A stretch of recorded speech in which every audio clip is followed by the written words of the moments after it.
Y estamos de vuelta, mi gente. Gracias por continuar con nosotros. Siempre un placer compartir con ustedes. De verdad que tremendo invitado Carlos Sánchez, y vuelvo y reitero el agradecimiento por toda la sintonía y por toda la compañía que nos brindan un día como hoy. Señores, en las noticias nacionales hemos visto cómo Aerodom ha dicho que viajar por uno de los aeropuertos que ellos manejan, menos el del Cibao y el de Punta Cana, va a empezar a costar un poco más. Va a empezar a salir más caro a partir del 1 de diciembre. ¿Por qué? Bueno, porque se aprobó un aumento de las tasas aeroportuarias que pagan todos los pasajeros.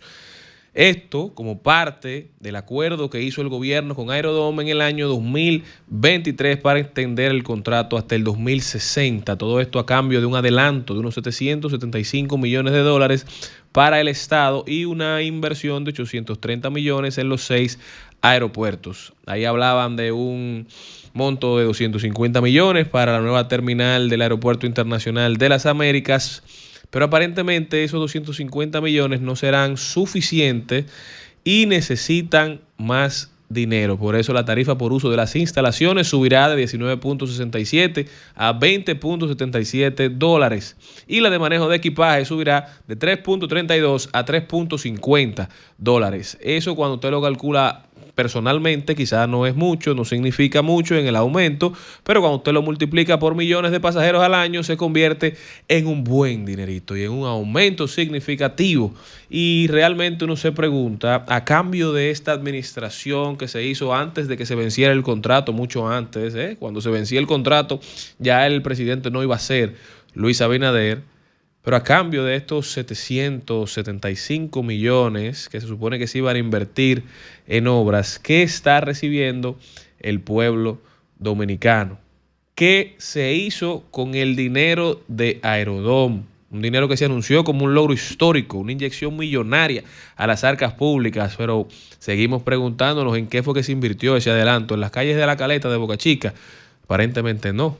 Estuvimos por allá haciendo recorrido hace unos días y eso todavía está en el mismo estado, si no está peor, porque está lloviendo y cuando llueve ustedes saben cómo se pone toda esa zona. Se hicieron los túneles, los elevados, se hicieron las circunvalaciones que se prometieron. Todavía nos estamos preguntando en qué fue que se invirtió ese dinero. Y es muy preocupante cuando estas decisiones que involucran recursos públicos y que se anuncian como beneficios para el país terminan siendo aparentemente enunciados vacíos, porque no podemos dejar de preguntar qué fue lo que se hizo con el dinero, dónde están los 775 millones, porque en obras definitivamente que no están, que no se ven.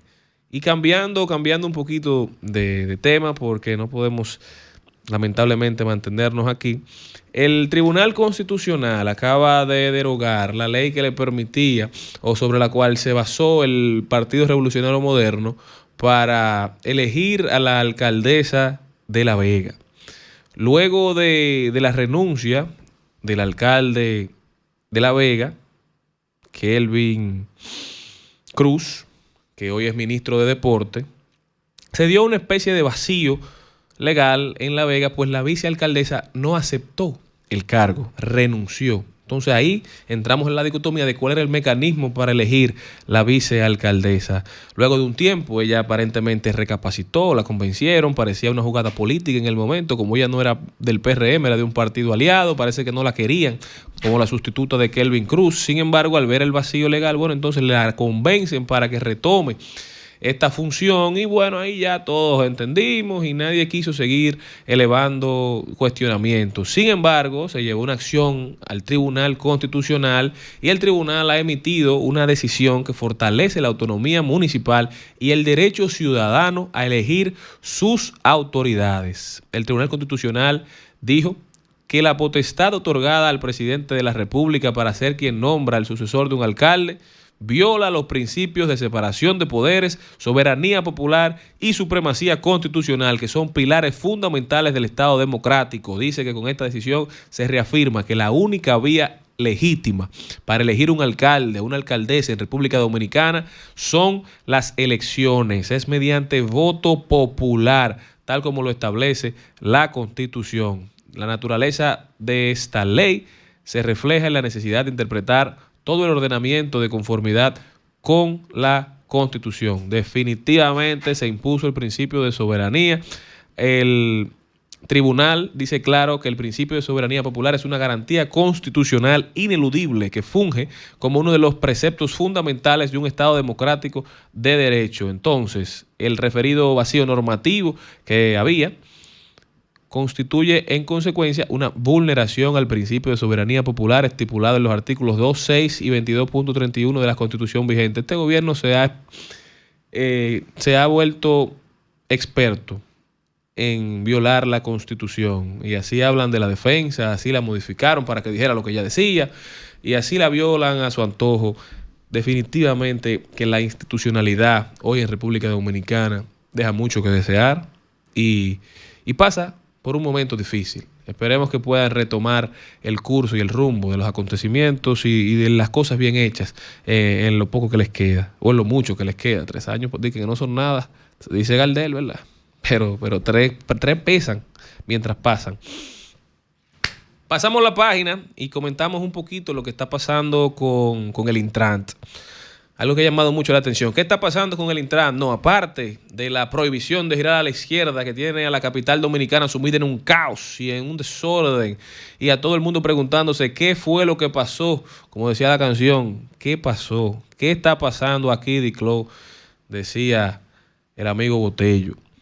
Bueno, aparte de esta prohibición, que todavía estamos esperando los elementos técnicos que formaron parte de la decisión de prohibir los giros a la izquierda en diferentes demarcaciones, una medida que, como hemos ya comentado, se utiliza más para evitar choques, para evitar conflictos, que para mejorar la agilidad del tránsito en los lugares donde no se tiene la capacidad de construir vías alternativas. Aquí estamos utilizando vías alternativas a esas arterias que estaban hechas para descongestionar las vías principales. Nos estamos, digamos, recostando sobre ellas de manera mucho más fuerte de lo que la intención de su creación en algún lugar pensó que sería necesario. Entonces, quizá por eso esto le ha hecho tanto ruido a tanta gente. Pero aparte de eso, y de que solamente a Milton Morrison lo hemos visto ahí en una valla que tiene en la 27, no ha salido a dar la cara, a explicar de dónde salieron estas medidas, ni a hablarle al pueblo dominicano de cuál es el interés o la intención detrás de esta decisión. Una valla grande ahí en la 27. Estaban en campaña esa gente todavía. Pero aparte de eso, sabemos de Milton porque este viernes 4, Milton Morrison presenta una querella penal con constitución en actor civil ante el PEPCA contra la empresa Decolor y sus ejecutivos por presentes delitos graves, delitos como soborno, chantaje, asociación de malhechores, lavado de activos y estafa al Estado. Se acusa a Decolor de ofrecer sobornos de hasta $1 millón y de 3 millones mensuales para extender irregularmente un contrato estatal vencido sin proceso competitivo. Esta Decolor es la empresa asociada a Jochi Gómez, que se ha encargado de emitir las licencias de manejo en la República Dominicana, creo que desde el 2020, quizás un poquito antes. Tenía un contrato hasta el 2025 que alegan que está vencido, pero que todavía son ellos los que están emitiendo la licencia. Entonces, con esta actuación, uno a veces pudo pensar cuando la vio, pero qué bueno, entonces el gobierno está actuando contra la corrupción. Pero hay algo que llama la atención. Porque ¿desde cuándo las instituciones del Estado presentan querellas penales directas? Uno se pregunta si no es ese el rol del Ministerio Público. ¿Por qué esta acción tan ruidosa, tan pública, tan cargada de simbolismo? ¿Se está buscando justicia o es un acto de protagonismo? ¿Es una búsqueda de vigencia y de tratar de devolverle alguna prestancia a un nombre que hoy es sinónimo de baja calidad de gestión? Y también, obviamente, tenemos que preguntar, esta guerra de poder, ¿quién la está pagando? Porque mientras dos elefantes se pelean, la hierba, que en este caso es la gente, la grama, ¿verdad?, es la que se aplasta. Entonces, no podemos permitir que este conflicto entre particulares afecte ni los servicios públicos, ni afecte el tránsito o el trabajo de miles de empleados. Si hay corrupción, bueno, pues que se investigue, pero por los canales que deben investigarse. Si hay chantaje, que se castigue el chantaje, pero que no se utilice la justicia como un escenario de venganza para dirimir diferencias personales, ni como un escenario de venganza de una campaña política personal. La transparencia es necesaria, se promueve, pero el debido proceso es sagrado. Nadie está aquí por encima de la ley.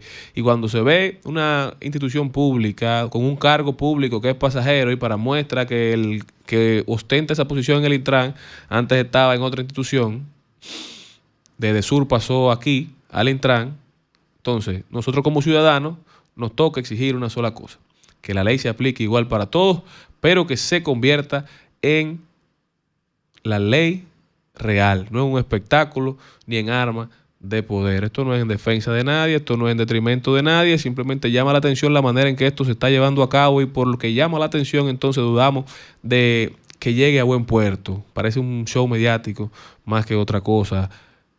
Si lo mal hecho se está haciendo en el Intran, que se pruebe.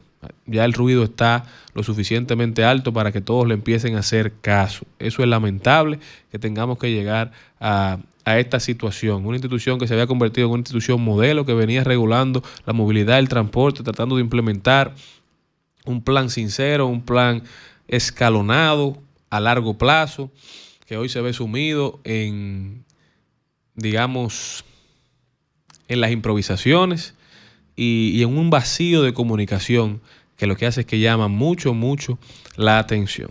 Bueno, quiero hablar también de la semanal.